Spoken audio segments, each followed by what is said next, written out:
ہمایوں بادشاہ اور اس کے بھائیوں کامران مرزا، عسکری مرزا اور ہندال مرزا کے درمیان تعلقات مغلیہ سلطنت کی ابتدائی تاریخ کا اہم باب ہیں۔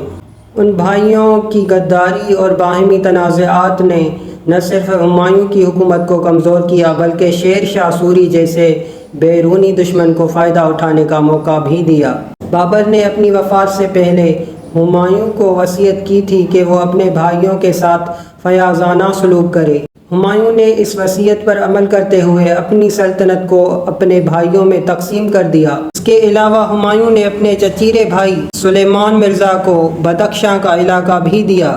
ہمایوں کی یہ فیاضی اس کی سیاسی بصیرت کی کمی ظاہر کرتی ہے، کیونکہ اس نے اپنے بھائیوں کو ایسے اہم علاقے دے دیے جو فوجی اور مالی لحاظ سے انتہائی اہم تھے۔ کامران مرزا اور عسکری مرزا کو کابل اور قندھار کی جاگیریں دیں۔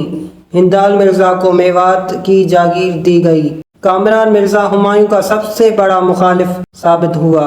اس نے ہمایوں کی فیاضی کا غلط فائدہ اٹھاتے ہوئے متعدد بار بغاوت کی۔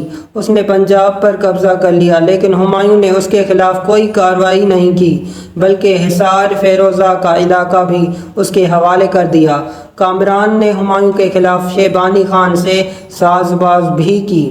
اس نے کابل اور قندھار پر بھی قبضہ کر لیا، جس سے ہمایوں کی فوجی طاقت کمزور پڑ گئی۔ کامران کی ان حرکات نے ہمایوں کی حکومت کو شدید نقصان پہنچایا اور شیر شاہ سوری کو مزید طاقت حاصل کرنے کا موقع ملا۔ عسکری مرزا اور ہندال مرزا نے بھی کامران کا ساتھ دیا اور ہمایوں کے خلاف کام کیا۔ عسکری مرزا نے کامران کی بغاوت میں فعال کردار ادا کیا۔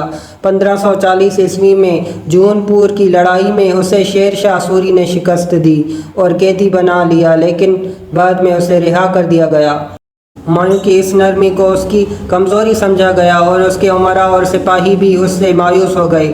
آخرکار 1553 عیسوی میں ہمایوں نے کامران کو گرفتار کر لیا، لیکن اسے سزائے موت دینے کے بجائے حج پر بھیج دیا۔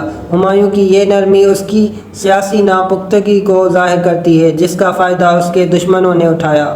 ہمایوں کی یہ کہانی ہمیں بتاتی ہے کہ حکمرانی میں نرمی کے ساتھ ساتھ طاقت اور فیصلہ کن اقدامات کی بھی ضرورت ہوتی ہے۔ آخرکار ہمایوں نے اپنی سلطنت دوبارہ حاصل کی، لیکن اس کے لیے اسے طویل جدوجہد اور مشکلات کا سامنا کرنا پڑا۔